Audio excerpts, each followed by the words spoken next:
How to take charge of your finances? Well, why do you have to take charge of your finances? The simplest hack to take control of your finances is to create something called as personal balance sheet, just like how corporates maintain their balance sheet. Now, it's not very complex, right? So personal balance sheet is a good hack which I've been following. Now, why is it important? It is important because you need to know how much assets you have, how much liabilities you have, what are the spending patterns, what is your net worth, what is the returns you make on your net worth or on your investments. All of this is supposed to be very important. The inflation today is 5%. Let's say it normalizes and stabilizes at 4% in the future for the next 10 years. Then if your returns on your investments is at 4 to 5%, then all you're doing is not even beating inflation, you're just retaining your purchasing power for the rest of next 10-15 years, which is not good, because today whatever purchasing power you have, it's supposed to be the same 15 years down the line, and that means you're going to continue to work for the next foreseeable future, right? Which is not a good position. You need to make it wealthy, you need to become rich, you need to increase the delta between the returns on your investments and the inflation rate. Now, if your inflation is 4% in your country, example, you need to find a return on your investments that is at least 15%. At least 10 to 11% difference, the delta should be between your returns and the inflation rate, which means this delta, that is 10 to 11%, if you compound over 10, 15, 20 years, it's going to make you wealthy. Instead of just retaining purchasing power, you're going to become wealthy. So in order to follow a path like that, you need to first create a personal balance sheet, for which you need to bring together all your financial details into one place. Now there is a personal balance sheet out on the screen. It's a very simple thing to create. On the left side, you put what all you own, and on the right side, you put all what you owe. So you have assets, what you own, and your liabilities, what you owe. And the difference between the two is nothing but equity or your total net worth, right? So simple as that. And what this person's example is, this person has a house in this case which is worth around 250k. There's a mortgage outlying on that. It's like 150k mortgage pending, which is a loan on the house. Then there is a savings deposit in the bank, 15k. Then there is bonds, 10k. There's stocks, 30k. These are all assets, right? Then there is car, which is worth 15k. Now there is cash in terms of 10k, and total asset adds up to 320k. Now if you look at the liabilities, other than the mortgage, you have a car loan, student loan, and a credit card outstanding, which adds up to the total amount of 215k. Now I'm not demarcating here between long-term and short-term assets or liabilities. Let's keep it simple. Now the difference between them is 105k. So roughly around 100k is what the net worth of this person is. Now how do you assess the strength of the balance sheet? First thing you need to do is that look at the debt and look at the total equity. So what is equity here? 105k. Debt is 215k. Calculate debt to equity, which is a ratio. Debt to equity ratio is around 2 times here. That's a factor. So roughly, which means that the person has 2 times the debt than that of equity ownership or net worth, right? So the person is in a slightly better position. I wouldn't say a factor of 2 is great, but it's decent, right? Typically, I've seen households which has a debt to equity ratio which is more than 4, 5 and all, which is really alarming. So anything ideal is 1 or less than 1, but 2 is okay, and anything above that is considered slightly high or alarming, right? So you need to maintain the debt to equity ratio, which is at a good optimized level. That shows the strength of your household balance sheet or personal balance sheet.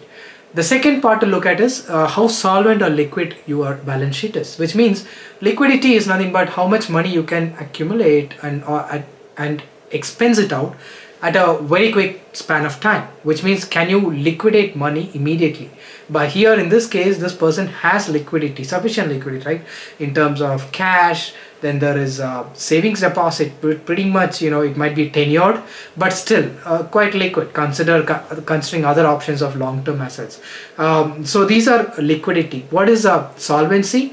Is nothing but how solvent your balance sheet is. That means, are you nearing bankruptcy, or do you have sufficient cash to sustain long-term balance sheet or long-term expenses and long-term spending? So in this case, this person is quite solvent, I would say, because see, the net worth is 105k and ability to repay back, considering that the person is earning income, is quite high, right? So the debt is not so alarming. but it is not a good balance sheet in terms of rich mindset growth aspect. What do I mean? So that's the second part of the equation, right? How do you look at the growth aspect, and can you beat inflation by a significant margin so that you can end up being wealthy at the end of 15-20 years from this point onwards? How do you assess that? Now you look at the returns, as I said, on your investments, right? What are the investments out here? There is a house that is typically appreciates in US approximately 6 to 7% over a long period of time, like over 20 years. That is compounded annual growth rate. So in this case, it's 250k house. So let us assume, like, overall returns at the end of, say, 5 to 6 years period, right? How much the person will be having. So the house appreciation is 6% compounded CAGR at to 250k. Then there is cash, which returns nothing, 0%. Then there is bonds, which we typically can consider 3% with respect to current market conditions. Then there is stock returns, which are on a long-term basis, like over 10-15 year basis. The S&P kind of returns 9%, plus you add dividends and fast growth stocks, so you get around 10%, right, on 30k. So in this kind of a portfolio of investments, the overall returns of this person's asset is approximately between 5 to 6%, right? Because the highest amount goes to the house, which is appreciating at 6%, right? So overall returns and almost, is in that zone. Now, what is a return on equity? This is something just like how you consider debt to equity to arrive at your balance sheet strength. You need to calculate the return on equity, which is to arrive at the growth prospects or how to become rich or wealthy over the next 15-20 years. So return on equity here is 5%, right? Because we consider typically the inflation value or the cost of capital in terms of corporates approximately. But here you take it like an inflationary value, or you can look at the interest rates, right? So interest rates is yielding at around 4%, or that is a cost of capital, or you can look at inflation. If you want to beat inflation, it's around 4 to 5%. So look at what is the delta. So your returns from the investments is roughly 6%. Your returns on equity is roughly 5%, and so which means you are almost beating the inflation by 1%, or you're beating the cost of capital, or you're above cost of capital by just 1%. Again, I'm simplifying it, like it's not the typical analysis of a stock where you calculate cost of capital, return on equity based on different other ways. But in a personal balance sheet, let's keep it simple, right? Not everyone are into accounting. So in a very simple way, look at inflation. You want to beat that inflation, so you look at how much returns you can get from your investments that can beat inflation by a considerable value. That's all I'm looking at. So here in this case, it's not beating inflation, so the person might be running on a treadmill, going nowhere, and finally ending up after 15-20 years to see that even though the accumulation of savings is there, maybe person would have saved 2 million, but that's not worth, it will be worth the same amount what it is today because of inflation, right? So it's just keeping up with the liabilities, expenses and all. That is not a good sign. So this is the blueprint. You have a way to arrive at how strong your balance sheet is, how much liquidity you have, how solvent your balance sheet is, and you have a way to arrive at how fast, how well you're growing your balance sheet, how well you're growing your net assets or the net worth, and will you be in a position to be significantly having higher purchasing power 15 years from now than what you have today. 3 steps to improve balance sheet. What are those? First one, optimize your asset allocation. It's very important. 80 to 90% of your returns is based on asset allocation. If your asset allocation is right, then your returns are gonna be right. I'm saying, like, optimize. What I mean is increase your investments in high yielding asset classes. Typically stocks, equities are proven high yielding in a normal time. And even if you want to diversify and look at other asset classes, invest in them when the prices are right, when they are available at bargain or cheap prices. Examples, when US real estate and Europe real estate was in 2008-9, or examples like gold 10 years back. So look at the time. Even if you want to diversify, look at the time when those asset classes are trading or is available cheap, or bargain prices are available. I know that is one way to increase your returns. The other way is to go for higher investments in higher yielding assets like equities. That's first point. Second point, Look at increasing your investments, at least put a cutoff, put a threshold that you need at least 15% returns on your investments, or at least 12% returns on investments, which means that you outbeat inflation adjusted, your net returns comes to at least 8-9%, at least that much, so that it can compound. 8-9% compounded over 20-year period is also pretty significantly high. That can make you wealthy. So have a threshold of returns, look at what returns you want, work backwards and invest accordingly.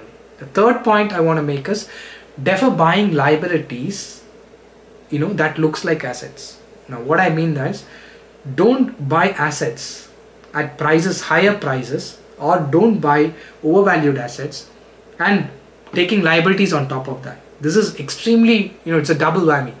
First you're buying for example a real estate, a house at a high interest rate regime, or you're buying gold at a high valuation, buying even stocks at high valuation. By taking loans, this is completely avoidable, because leverage on these things when its price is not right can really hurt you. Similar examples, other type of examples are buying wrong assets, putting a lot of money on top of your net worth.